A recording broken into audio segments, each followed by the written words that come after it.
Pantheon being banned out, no surprise there. Mio really likes his Pantheon, broke it out in week 1, broke it out sometime in week 3 as well in one of these games. Really played it to full effect. Yeah, for both teams here, I believe Nara is going to be a hotly contested pick along with that Graves. For junglers, it's probably going to be that Jarvan that's very important here for both teams, because Meme as well as Mio won't want to default onto that early pressure jungler as most players do nowadays. But with 5 seconds to go, or 4 seconds, Wargods PID will be looking to ban the next, and it goes for the Rengar. So 2 jungler bans here immediately for Wargods PID Diamond. Now this is something that translates over back to their strategy. Wargods Diamond have been the team to play a very oddball composition with their jungler. They picked up that Skarner, they picked up that Nautilus, and they picked up that Skarner, and they picked up that Rek'Sai. So they're a team that are not worried about their jungler being banned out. And there you go, Rek'Sai being banned out immediately for Meme. But I'm sure he has something to default to all the same. Now ASUS Fate, having the Orianna being taken up for Jinky, it's something he has first picked openly without any fear. And now with the Orianna banned out, we could see him default back onto that Syndra, which is something he's been really comfortable on, or that Xerath. Yeah, that's right. I was actually about to talk about the Xerath and the jungle picks, that bans that have been coming out. Pantheon, Rengar, and Rek'Sai. We've not really seen much Rengar play from either of these teams, but apparently they have decided to ban that one out. Really interesting lock-in with the Lissandra here. Both Ethan and Nage have been known to play the Lissandra. It is a flex pick for Wargods. However, the Narvan combo is open for ASUS Fate. Janna is available as well. I like this Janna Jarvan lock-in if they do actually lock this one in. The Vietnamese teams on a whole do have this favor for locking in that Janna first pick. Do not reveal anything about their strategy, and pick up their Jarvan after that does allow them the bit more flexibility, as you mentioned. Now this Lissandra pick being taken away primarily from Jinky as well as Lolita. Now that they have that very reliable top lane in the form of Lissandra, they could be looking to pick up that jungle as well as AD carry to fill out their roster here. So Hecarim being hovered over, as I mentioned. Meme plays one of those rather oddball jungle picks. Let's see what the Wargod side will be bringing up next, of course. Will it be the Cho'Gath here for Ethan? Nage could go with the LeBlanc, maybe even the Cassiopeia. That didn't really work out all too well for him. He does lock in the LeBlanc. LeBlanc, especially in the... I can't remember the abbreviation now. We all know it as OGN. Of course, the LCK, yes. That's right, the League Championship career. It's been a hotly contested pick because LeBlanc is just now such a strong assassin. Yeah, and Coco on CJ showed us why LeBlanc is such a great pick, and then locking in that Graves, something that's hotly contested, as I mentioned before. What I want to talk about is that this LeBlanc pick very early on. Yep. Open picking LeBlanc. Now, Wargods Diamond have been known to open pick their jungle, their mid lane, very early on, and Jinky immediately replies with that Cassidin. This is a big issue when you're on purple side. You could actually save your last pick for the counter pick, but now that they do have that last pick available to them, if they lock in this Kallister, they could wait for the top laner for Wargods PID to be revealed and then counter pick him. You're absolutely right. I mean, another thing that we're looking at, this is the Kallister. Yeah, I really want to know. Okay, let's talk about the Cassidin pick first, because right now the Cassidin could go to the top lane for Shady if they really want to. They still have the Gnar open if Shady wants to play it. And right now they have a very high mobile comp, the Janna, the Jarvan, and the Cassidin. The Kalista pick we'll talk about later. Kalista and Janna, not too much synergy right there, but Janna's just an overall really good AD carry. Shura defaulting back to the Fiddlesticks pick. He played that in week 1. We were looking at the VODs earlier. Actually roamed quite a bit. They did a lane swap, allowed Shura to roam. Will Iban go with the Twitch? Yeah, he has locked in the Graves. Oh, he has so locked in the Graves, yeah, top that's right. here. And I'm curious if they will go for that Gnar or Renekton in this case, because Wargods PID jungle actually. Oh yes, excuse me, jungle. Unless it's a jungle fiddle. So Vi. But yeah, it's gonna be the Vi probably. So they got a lockdown here, single target lockdown in the form of Lissandra, Graves, as well as Vi. Oh, Nocturne switching it up in the last moment. So both teams here showing that the pick and ban plays can be rather flexible, as it were. Taking up that Nocturne, showing Meme wants to show that Mew that he can too play that Nocturne. Now the last pick for ASUS Fate, what are they gonna take to go up against this Lissandra? Cassidin would go up pretty fairly against that Lissandra, but going for that Gnar now, I would have to think that if they were to go for this composition, wouldn't the Sivir have been a better pick early on? Yeah, as Sivir compared is to the still Kallister? open. I mean, it's just really interesting. I mean, maybe they want to, what's the thing here? You want to bind either the Jarvan instead of the Janna. that could work. However, that gives you a little bit of a lackluster lane presence. Not able to use the from the Sentinel, so that's not going to be all too well on the side of ASUS Fate. But they will lock in the Gnar here. 4 more seconds to go. They have the Narvan combo open, and ASUS Fate right now, excluding the Kalista here, or Kalista, actually having a very all-in kind of hard engaged team comp with a lot of chase potential. Yeah, meanwhile for the side of Wargods PID Diamond rather, we have a lot of single target lockdown in the form Lissandra, Nocturne, as well as that Fiddlesticks Fear. So on whole, the composition can function as a pick comp, as well as that teamfight comp, because if you have that Crowstorm coming in from Shura, as well as the Frozen Tomb from Ethan, you could very effectively do a lot of AoE damage in a short period of time. Combine that with the double distortion coming from Nage, and you are in a world of trouble, ASUS Fate. Now with both teams come to this game, very different styles. ASUS Fate, as you mentioned, a bit more AoE damage. We'll be looking to kite around that engage coming from Wargods Diamond, because the moment that distortion as well as that Glacial Path has been used by Wargods Diamond, ASUS Fate can immediately counter engage in the form of that Rift Walk from Kassadin, as well as the EQ combo and Cataclysm from Mio's Jarvan.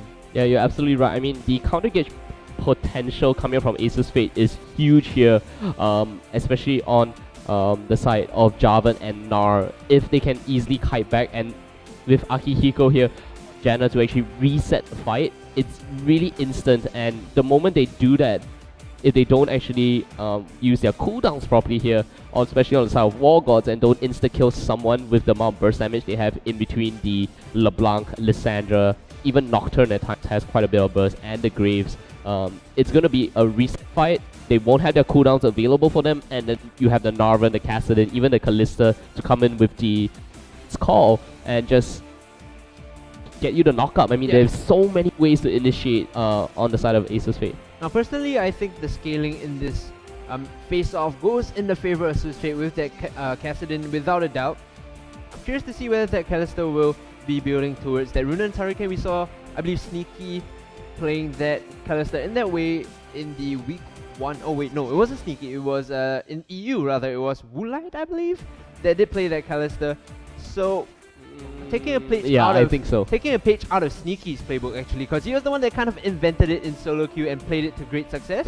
With that Hurricanes, you're going to be doing a lot of damage and be able to kite away from this composition that Wargods Diamond is bringing up to the table. Yeah, I mean, Runan's Hurricane Kalista I mean, in addition, it does give a lot of wave clear, which is something Wargods, or rather ASUS Fate, is lacking sorely. Yeah, you are absolutely right here. I mean, the siege potential, however, coming out from Wargods Diamonds is not, say, the best of siege comps. They are actually looking for picks. Dude, Graves is pseudo melee. He's not gonna be auto-attacking you that much under the turret. They are looking for the picks. If they get 1 or 2 kills, they can easily push out a turret, because the wave clear is great, and then they just have their minions pushing, and everyone's gonna auto-attack the turret and it's gonna go down. ASUS Fate, on the other hand, are looking to fight around objectives. They definitely can dive. They have the ability to dive. They have the ability to reset the fight, and they also have the mobility and the movement to actually out of the Flag and Drag combo. You have the hop coming out from Gnar. You have the Rift Walk from Kassadin, and Kalista is just really a kite monster most of the times. Yeah, I have to agree with you on that point. The fact about fighting around Baron is especially true considering Wargods Diamond. They're a team that rely on picks, but in order to make picks as a team, you need to control vision around Dragon. Now, if they can predict ASUS Fate trying to bait or even activate a Dragon, Wargods Diamond should have vision beforehand to make a pick with Ethan's Lissandra as well as Nage's LeBlanc to insta-give a champion, and then follow up to take that 5v4 fight engaging with Nocturne. So the composition for Wargods Diamond is gonna see and come down to rather who can get the vision control, and for the purple side of ASUS Fate, whether they could wrest that control away from Wargods Diamond. Yeah, I think the Dragon as well as the outer turrets in the jungle, the moment those outer turrets break actually for Wargods, if ASUS Fate can give them a lot of space to roam in and get vision down. Exactly, and they want to fight in these choke points. I mean, even in the games where Gnar cannot fight within choke points, if you have a Jarvan on your team, that's just an terrain. You build that terrain on you. We saw Cloud9 actually not draft Jarvan into their champion select. Instead, it was Meteos. Really hurt them badly too. Yeah, exactly. It was Meteos on the Elise, and TSM just played that game in the lane in a very wide and open space, and there was no way for Balls to actually go in to use the Gnar ultimate. to kind of knock people into the wall, and that's what you want. You want that collision damage, you want the additional stun, and you just want to disrupt the team fight. This is what Gnar actually does. So, like you said, ASUS Fate lacking in damage quite a bit here, but they can really win those. Definitely lacking in damage. They can definitely win those team fights. Yeah, we'll have to see when the game opens up. In a bit, we are, however, just ended the spectators delay because we were playing on the live server. That's so there is a 3-minute delay. But coming to this game, I want to see if both teams do enact the lane swap. The previous time they faced off, Wargods Diamond did enact the lane swap to a bit of a poor effect. Gnar, I believe, being played by Shady, or rather Ethan in top lane, did get level 1 dove by Graves, as well as Leona coming in from Eben, as well as Shura. I have to say though, Shura made extremely good roams in that game to allow them to kind of stay even until the mid game. Of course, ASUS Fate being a little bit more sound in their strategy as well as playstyle closed out the game eventually. Yeah. And then right here, like you said, one team's looking for picks, the other team's looking for outright team fights. So we will have to see. Vision control is going to be great. Vision denial on the hand of Meme on Nocturne, which I, to my memory, haven't really seen him play all too much. We have to see how he uses it. The amount of mobility, quote-unquote, surprise mobility that you can get from Ethan, Meme, as well as Shura is going to be big. So if they decide to fight within a narrow choke area as well, it's going to be a really messy team fight for both teams. You look at the Wargods composition on a whole, right? You go in for some wards, you're just chilling, trying to get some vision down. Next thing you know, darkness, and then you hear the you got and then you're like, oh, you've got Crow Storm, you've got Frozen Tomb, you've got even double darkness here from the smoke screen as well. If you don't die from just the composition alone, you probably get a heart attack and just keel over from all that shock. I mean, I don't know. However, we did talk about it. It has multiple ways to disengage from the fight. Monsoon is a big ultimate that they can use. Howling Gale, Riftwalk, they've got a lot. Fate's Call especially. So a lot of those skills gonna be coming into play very easily for ASUS Fate to run away from the Southern Gauge composition. Yeah, that's right. We are onto Summoner's Rift. Think about it. Akiho, sorry, going in, Monsoons, tries to get the bait there. Everyone dives onto him, uses Monsoon, Fate's Call, and then reinitiate. Yeah, it's crazy, man. The amount of disengage and re-engage this composition has is going to be really scary. Teetering on a knife edge will be this Wargods Diamond team composition. However, we are into a pause, guys. So unfortunately, we cannot really switch over to your screen for you. So it's going to be about a 2-minute delay, as I've been told telepathically. So, gonna be a bit, guys. You're gonna be looking at I like your prediction here. Glorious faces. I'm the one holding on to the the no worries, man. walkie-talkie. Me and production, we're tight. Okay, so they have actually reconnected right here.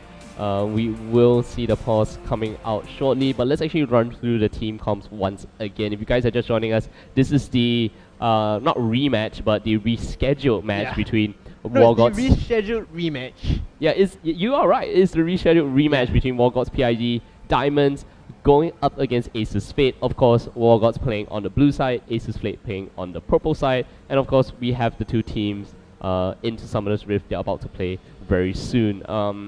Like I said, jungle matchup's going to be really interesting. Meme on a completely different jungler that I've not seen him really play all too much.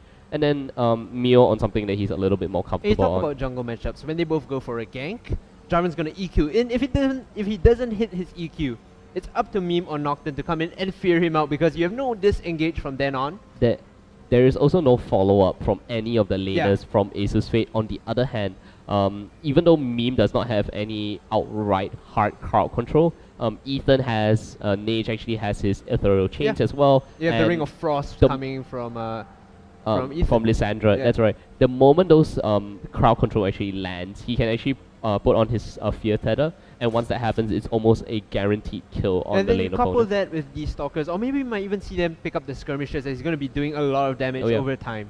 I mean, will we still see the skirmishers, devourers, Nocturne I honestly hope we see the skirmishers Saber being picked up, because we've seen in 5.1, with all the new changes, a lot of teams and players have been picking up the sort of ways to swap your jungle items around, and making them to full effect. So what we've normally seen is the Rangers Trailblazer being picked up first, and then going into the Stalkers, and then into the Skirmishers, I believe, especially for someone like Jarvan. So play has resumed, as I mentioned. 2 minutes, guys. Telepathic powers at work here. Spawning on the blue side is Wargods PID Diamond, and on the red side it will be ASUS Fate.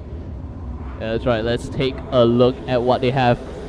Fate's call, not the Fate's call, but instead the... How apt rather that ASUS Fate, Slay playing Callister, you know, Fate's call, they'll probably be hoping to call themselves a victory this one. Yeah, hopefully they can maybe bring on the harrowing as well. Yeah. Kind of massacre a bunch of souls. Send them all running. Yeah. I mean, Lissandra's kind of undead, so I don't know how many souls we're gonna get. Fiddlesticks is as undead as it comes. Yeah, exactly. And then Nocturne is, I have no idea what Nocturne is. He's just darkness, so... I wish I knew what Nocturne is, because he's a nightmare for me. So, Callister here won't be harvesting as many souls as we can. So both teams have very defensive spread around. ASUS Fate and Wargods Diamond. ASUS Fate showing a lot of respect to this team. Normally they go for that group up early in Fate, but this time deciding to play it safe. It could be because of that level 1 coming from Wargods. Very strong with that Fiddlesticks, Dark Wind combined with that Ice Shard coming from Lissandra. It's going to do a lot of AoE slows and damage. So ASUS Fate decided not to chance that and just play safe, ward up, and spot out any early shenanigans coming from Wargods. Yeah, they might do the Gomp camp here as well. With the Rend, Slay can actually do quite a bit of damage. Minions have spawned. So we will have to see. Mio here starting off on the red side. Mio starting on the blue side. Meme starting on the red side. Yeah, so both junglers imitating each other without their knowledge. AD carries and support will be helping their junglers start this off. So no early level 2 shenanigans, from both bot lanes here. It's gonna be a race to see who hits level 2 first, considering that Janna as well as Callister do have that kill potential early on. He has not picked up that Rend, instead going for the Pierce, I believe. So if he does get that level 2 early on, the Rend combined with the Eye of the Storm is gonna be dealing a lot of damage. Actually, Slay here started off with Sentinel, so wow. that will allow, I guess, Akiho and Slay to deal a little bit more damage when it comes to layering their auto attacks. Yeah, well, a lot of trading going down in the mid lane here between LeBlanc as well as Kassadin. Now, by the nature of the matchup, Kassadin does have that lead, so it's not going to be too much of an option, especially going with that sustained level 1 buy build. Well, Akiho here trying to zone out on his own, taking quite a bit of damage, so really interesting there. Never knew that the Oathsworn partners are actually green and blue respectively on one end. Really interesting. Yeah, I've never noticed that either. Now, the level 2 Dark being Wind hit by coming them. out. Ooh, we actually switch away from the bottom Now, lane Bolly as even well. taking a lot of damage on the screen, blinking red lights as you can see. No kills happening just yet as though. well as Slay. Wow, yeah, so no kill happening. Very aggressive bot lane though. Good to see ASUS Fate taking knowledge and action, knowing that they'll hit level 2 first and going very aggressive as you can see here. Being chunked out immediately is this Grace being played by Eben. Wow, Slay is just showing the reason why they picked up this Callister instead of the Sivir. Yeah, going for the Rend as well constantly and using the Sentinels very aggressively to spot out those lane ganks. River gangs, sorry, not the lane gangs, but Slay as well as Akiho here pushing in onto the Graves Fiddlesticks matchup. This is something I didn't expect to see, honestly. I mean, Janna's a great support, but single-handedly zoning out the bottom lane duo just with the Eye of the Storm itself. Look at that, the Rend damage coming out as well. Wow. And wow, I mean, Slay here showing that he is the Slayer of Souls on Callister. Yeah, no kidding. He really looks very comfortable on this Callister, something that most teams in the future will be trying to take note of. Now, something I want to talk about, the reason why they're doing so well in this matchup is because nowadays in the bot lane, supports tend to go very heavy on the regenerating items instead of getting wards. And in the nature of the matchup, Fiddlesticks does not have that damage prevention and heal like Janna has in the form of the shield. So in most trades, ASUS Fate is always going to come out ahead, barring some big misplay coming from the bot lane. So yeah, that's right, we got Meme coming in as well. The Ring of Frost on the Ring of Ice won't be available here for Ethan to actually lock down Shady. Shady should still have his hop, so he's quite safe here. So Meme looking for those ganks. Can he find it? That's the next question. Yeah, Mew, however, hovering over the side with EQ combo being available. He has bot, has the range as Trailblazer, so will be able to sacrifice his jungle a bit more, knowing that he can get the gold. They're poised for this gank here. Yeah, knowing as well that Meme showed his face up in top lane, this could be a good dive. I felt that Mio could have taken the Krug camp here first and then follow on with the dive, so we will see junglers not affecting the game all too much just yet. Yeah, but you can immediately see the focus of both teams here. The top side, 2 wards being placed down for Wargods PID. They know they want to get Ethan on Lissandra hit. Whereas in the bot lane, they know that Slay is the priority to snowball. So Mio dedicating a lot of time to this bot lane, trying to get a gank even though the lane is ahead. Yeah, can I just say that in the bot lane, oh, there we see some mid lane action happening as well. A flash coming out from Nage as he is blinking red. The Mimic dies there. But in the bottom lane, Slay as well as Akiho are actually half a level ahead of both Shura and Iban. And it's because of the EXP denial, that's been coming in from Akiho so well. He's been zoning away Eben as well as Shura single-handedly. Oh, so much damage coming onto Ethan. Goodness, the fear comes out. Terrify actually, but still the rend. Slay putting himself in a really good position, not only to get the render out of the minions, but also out of his lane opponents here. Yeah, it constantly resets as well. So if he lands the next If he lands another auto attack, it's going to be a Pierce and a rend for the kill. Yeah. Slay here playing very aggressive, especially using that Sentinel to keep himself safe now. Hovering over the side is Meme. Whoa, so much damage coming onto Eben. Meme, however, he is hovering on the side. He's coming from the gank. Decides not to follow up. There is a ward there by Akiho to spot out this gank. Meme will not convert anything here. And top lane immediately goes aggressive, seeing the jungle in the bot lane. Very well played as we speak. Yeah, pulls out the ultimate as well from Meganar. Really interesting move coming out from Shady. Tries to assert some lane dominance, but wow, Slay going down extremely low here. The tether will not land, and Slay just trying to get in. The smite comes out. Akiho here will get a knockout. Can he get away? The Terrify coming down to Akiho. Double fear. Oh, has to force the flash. Will it land though? Nage coming with the distortion. Misses the ethereal chains. Akiho will go down eventually. Yeah, to who? They give it to Meme. So he has 2 kills here. Yeah.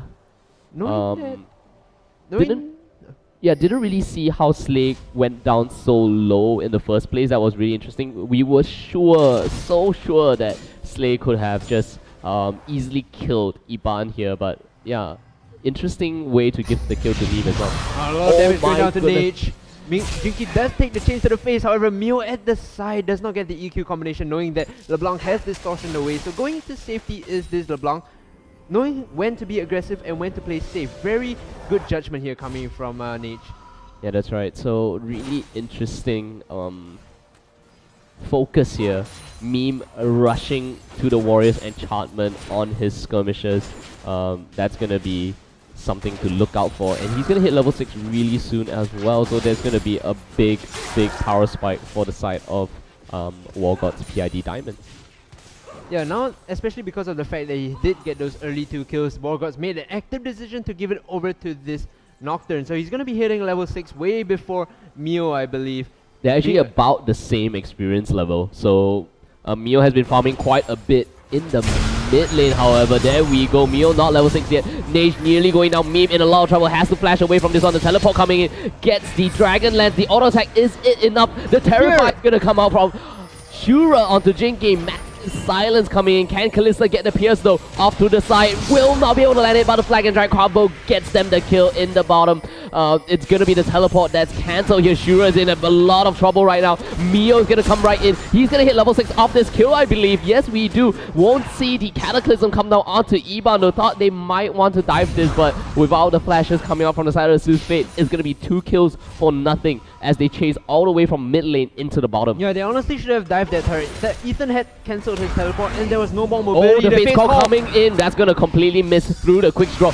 Meme coming right in this time. Slay gets 1 kill. Can he get Meme as well? It's going to be 2v1. The Monsoon comes out. And there we see, we got this scrying orb as well. Meme is going to go down here. Double kill for Slay. You're not going to catch up to Kalista, especially since she has the martial cadence as well as the rend. Yeah, you could see that kite being so effective that the moment the Monsoon peeled Meme off Slay, he could just kite backwards, use the Pierce, including the Rend, to spike down so much damage. That was amazing play coming from the bot lane here from ASUS Fate. Now 3-1-1 is this Kalista. She's going to finish up her Infinity Edge real soon, and she's going to power spike in the mid game so well. Wargods Diamond have to be very careful. Meme as well, not opting for the Warrior's enchantment in that fight. He actually had his build for the Cutlass, so this is a really interesting thing. And as you pointed out to me as well, Slay not finishing up the Infinity Edge, but instead going for the recurve bow, and that's signaling to us the Runar's Hurricane as his first item. Yeah, why not? I mean, you're so far ahead. If you can pop all those rend stacks on the enemy, you can basically kite around so fast because of the extra movement speed and extra attack speed, excuse me, because of how martial cadence works. Yep. So, honestly, not a bad build by any measure of the imagination. Yeah, I'm surprised that we don't see Slay with his tier 1 boots as well, because if you didn't know, Kallista's martial cadence scales off the tier of your boots. So it's not the amount of movement speed you have, instead it is the tier of the boot that, the martial poise, not martial cadence, but it's by the tier. So if you get the brown shoes, you actually jump back or jump forward a little bit more. If you get a tier 2, you get that. Enchantments don't count though, so it's either the tier 1 or the tier 2. Yeah, but I feel like that's because of how the lane works with Janna's localized movement speed bonus, as well as her... Oh my goodness, so much damage coming to Iban time and time again. But as I was saying, because of that localized movement speed bonus, Slay can do so much kiting by himself. He doesn't need the boots at all. Yeah, he doesn't need the boots. But he's using martial poise really, really well. Oh, we got a Crow Storm coming in, gets out to Slay, and then we see the triple dive here. That was how this composition is going to work. Double kill going to Shura. Not the best target. Hopefully could have gone to Iban. I think that was what they were hoping for, but still it was the double kill here. Massive dive, and like you said, once the darkness is popped, the Crow Storm's going to come down and you're going to have an eternal nightmare down in the bottom lane. Yeah, the Fear Brother being used on Mio. However, Jinky in the backline goes in rather deep. A bit of miscommunication coming in. The EQ combination not landing as the Riftwalk is being popped out by Jinky to escape. But I want to talk about that combination as you mentioned. That was exactly how you use it, yes. But now, because of how they managed to pick off 2 people, 3 people so simply like that, they could always translate it into simple objectives like Dragon or Vision or Buff Steal. Yeah, that's right. However, I have to say that if Shady's teleport was up and then you had Mio still in the fight, the objective control should still go to ASUS Fate unless they have more members there and they want to force the issue with a 4 versus 5. And right here, they actually they should have sent Ethan down to the bottom as well. He had his teleport up and he could have easily gotten the first dragon right there. Yeah, Wargods PID there, giving a bit too much respect to the ASUS Fate 2-man rush coming in from Jinky as well as Mio. Losing out that dragon, which was essentially free from contention. You have to think a bit of a shot call coming in from Wargods Diamond. And we will have to see a lot of items being picked up middle of the lane. Jinky and Nage actually just kind of fighting it out as we see the flashing red health bars there. And wow, a Kassadin with a 30 CS lead against a LeBlanc right now, that is just... no way. That should not be even happening. Yeah, but this was something we always praise Jinky for, is a mid laner. He always comes out ahead with CS advantages, even on, slightly 50-50 matchups. Now Jinky has picked up his Rod of Ages as of 13 minutes, so at 23 minutes he's gonna hit his massive power spike for ASUS Fate, and that's probably when the Gnar gets very tanky as well. It's a relatively early Rod of Ages as well. Oh my.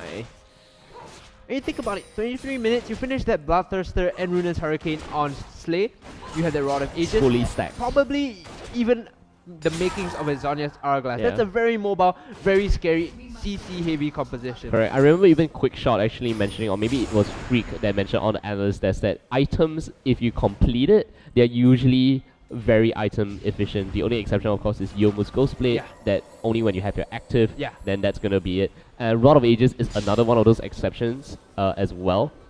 You need to wait for it to hit the 6-minute mark of stacking before it becomes gold efficient. Runa's Hurricane just got completed on the side of Slay as well. Yeah, so they should be looking to push the lanes a bit aggressively in the favor of ASUS Fate, knowing that they can kite very well with that Kalista, as well as use the wave clear coming in from the Ren. Grouping up very soon would be the best case scenario, or alternatively, they could send the jungler or mid lane down to roam and get a kill with the immediate power spike that ASUS Fate has got. Yeah, I actually like this decision from ASUS Fate not grouping up, because they're every single... Oh, we got a Crow Storm coming in from Shura again. Slay's gonna get instantly melted. This is... Oh, actually managed to flash away from this one, but there we got the Cataclysm coming in. Mio actually in a little bit of trouble here. Akiho going in with the Flash Monsoon, getting the counter kill. Jinky with the roam down the bottom. Shady does not have his Mega Gnar, but he's going to hop into that one. Meme is going to go down to Mio, and now they're going to chase onto Iban. Jinky, does he have his Riftwalk up? He's going to Riftwalk into the Tri-Bush. It's going to be 3-for-1 here on the side of ASUS Fate. Trick me, fool me once, shame on me, fool me twice. No. Yeah, definitely the story of that gang. They're committing so many resources to killing the Callister. Yeah, sure. But then the rest of the team just pile on one, man on man. Now we can see the replay coming in. Take a look at this gang. Shura being channeling the Crow Storm as whoa. No Dude, no switch action over to happening live side. here. I think Jinky went in for a bit of aggressive action there, and our replay kind of got caught up by his There we go. here. Sure, channeling this, so much being committed. The collateral damage later on, you can see not being hit at all, as well as the exhaust. Now, they do get slayed, they overextend however, so the Cataclysm locking up two members.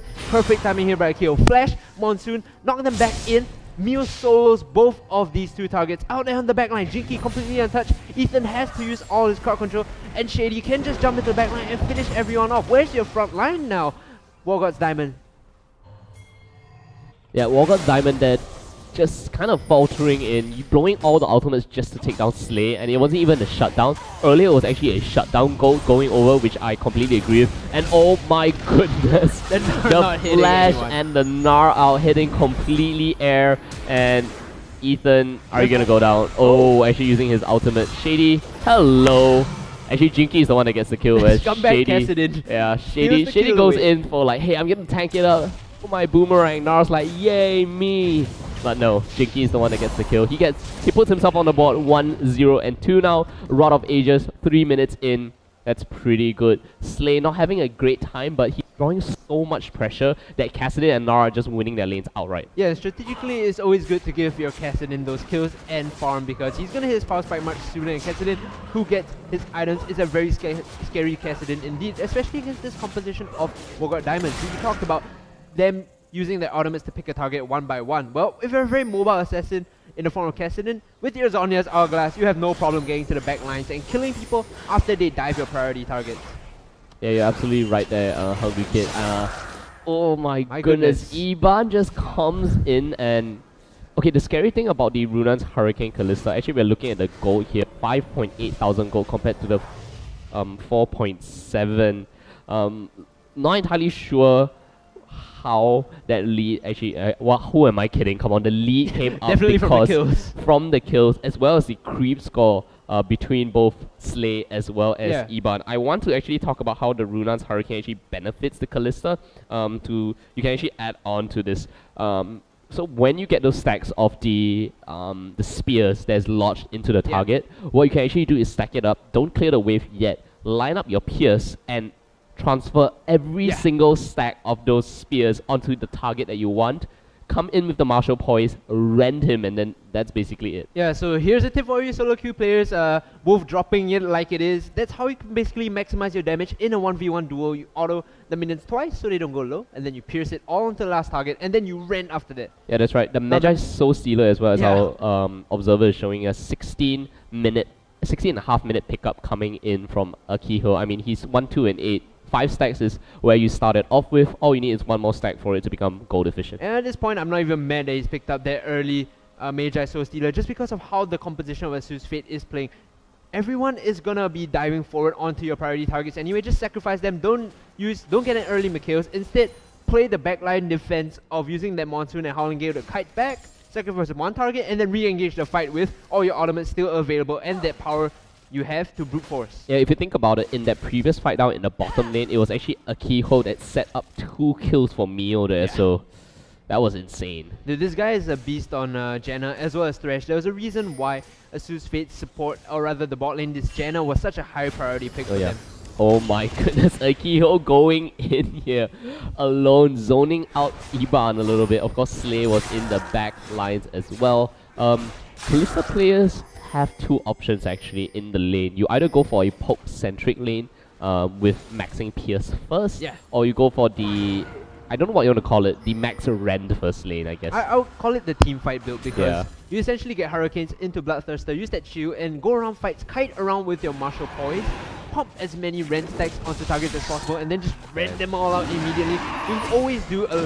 You always have an effect in fights in the form of CC, and you'll always be doing damage because you have that mobility. Okay, all the ultimates are actually up here for Wargods. Will they contest this? Yeah, they're off on the side. A lot of damage coming down. Oh my goodness. Then Lissandra immediately being popped now. Shady, all the Knocked out, being popped immediately together with the Crow Storm. Mio is going down so low, but the Dragon went over to the side of ASUS Fate. The heal being used for even. Jinky jumps back into the fight. Now Okay, look this at is gonna be Slay. the Slay show right here. He's just kiting all of it.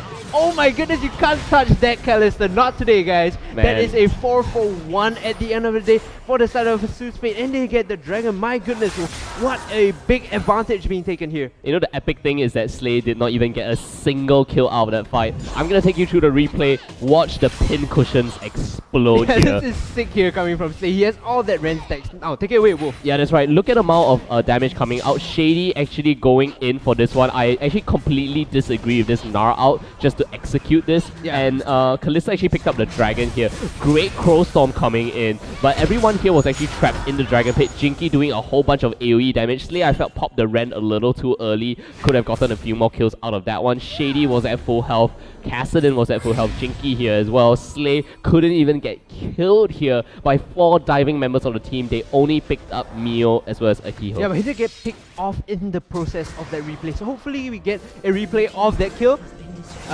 in a bit of a short delay. Now something I want to talk about is that their composition. It's how it's supposed to be played. Yes, you pile all your CCs, pick off one target, but then you're stuck there without any damage and without any follow-up consistent crowd control. How are you going to win that fight at that point?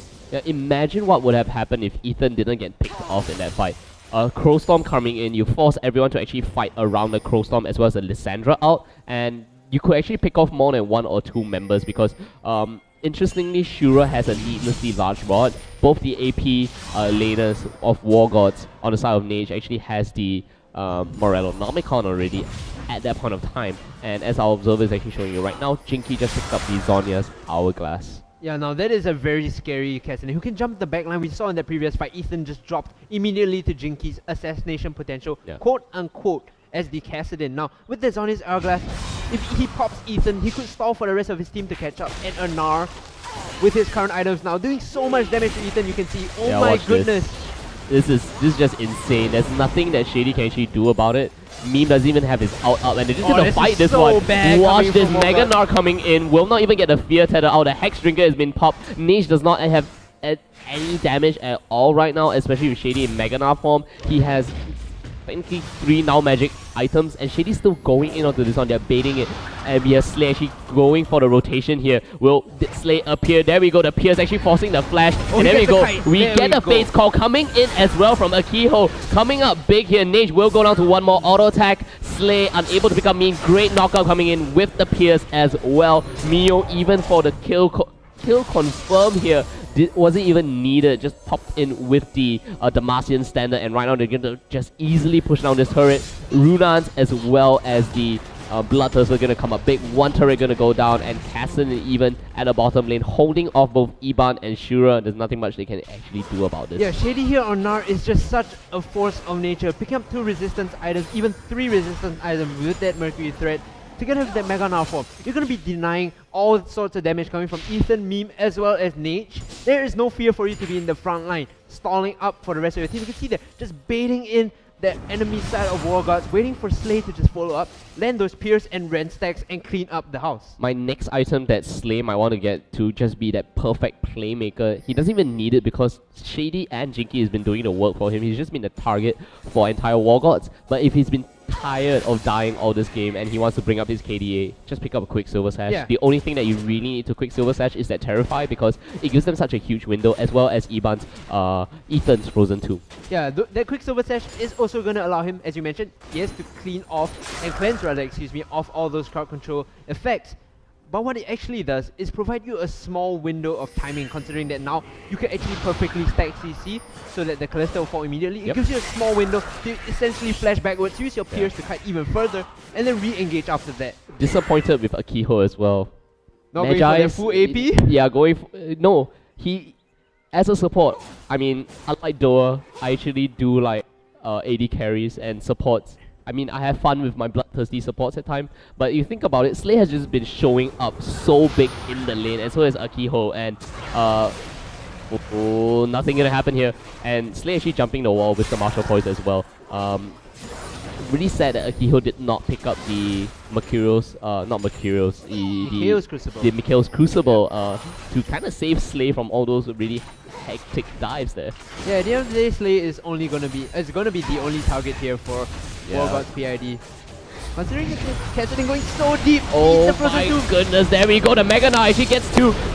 Lands onto Ethan as well, and the Howling Gale coming up big here. 2 kills for the Cassidy, double kill coming out for Jinky, and it's gonna be a triple now, and the ace here. Shady jumping in with that Mega Knight formation, Mio coming in with the follow-up knockup, and Akiho coming up big as well with the max range Howling Gale for them to easily clean up this team fight. They can actually just not close out this game, but take down the inhibitor here. This is the issue that the Cassidy with the Zonya presents to the composition that Wargods Diamond is playing. You can just jump forward, land that 1E, throw the rest of the team, and the rest of the team for ASUS Fate is gonna follow up. They're gonna back out here, and they have the dragon timer. They could actually get the dragon before recalling here, but they're just gonna recall. Slay will go down. Randuin's Omen just purchased on the side of Jarvan. Banshee's Veil just completed for Shady. And we've got another needlessly large item coming in for the side of Jinky. Yeah, with the third dragon, it's gonna be even scarier for ASUS Fate. The extra movement speed is gonna allow them to kite even harder and even faster. Wargods PID must and should sneak this very quick dragon away from the side of ASUS Fate. 14 stacks for Akiho right My now. goodness, that is a cost-efficient book now. ASUS Fate piling onto this dragon. They have started a meme. There's a lone sacrifice by his own teammates. They probably still make this over to the side of ASUS Fate. No Goodbye. jungler. Oh, Crowstorm coming in. Are they gonna actually go for Akiho right here? The face call, gonna jump up, actually knocks up Shura. I don't know if Akiho can actually Support do fight. the support fight here. But there we go, we actually have Slay taking down Ethan. Double kill coming up from Mio. Shady in Mega Knight form at the end of that fight. Didn't even need to use his ultimate right there. And they are... The dragon is actually still alive, and Shura here just walking through the minion Akiho waves. wants it. Akiho wants blood. He Yeah. wants 2 stacks on his Magi. He wants those stacks, man. He has to get that cost efficiency going down now. Shura being cornered. One there auto we go. attack will do it. And the dragon goes over to Akiho. Speeding around now is this Janna with the mobility boots. He's Finish 1 stack put- away from the 20 stacks. This guy, man, he is a bloodthirsty support nonetheless. Just chasing the enemy support into his own jungle, no problems. Yeah. You're not gonna run away from Janna, man. Yeah, definitely not.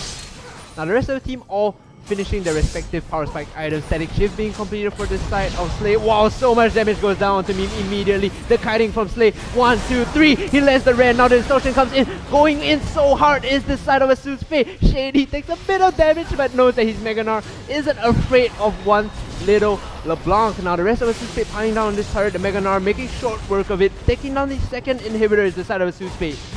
There we go. They can actually close out the game here. They have all their main ultimates up. Fate's Call is up as well. They have the Mega Knight coming in. Shady's gonna start building that as well. And there we go, Slay. Oh my goodness, just completely zoning as well. Gets the Fate Call for no apparent reason at all. Akiho's like, what's up, bro? Yeah, What's Akiho up? is just a beast in this game. His early plays were having good. Oh, so much engagement going down. Knocked has been popped. The Frozen 2. Ethan uses it on himself and he has to fall immediately to the Gnar in the front line. Slay, no fear at all. Nige is the only one alive, but I spoke too soon. He went up to the Ren. Immediately, the game goes over to ASUS Fate. It looks like 32-9. Very dominating performance coming in here for the Vietnamese side, wanting to tie themselves for that second place or even exceed Wargods Diamond. Yeah, they at least will confirm the tie coming in into Group A here with that win.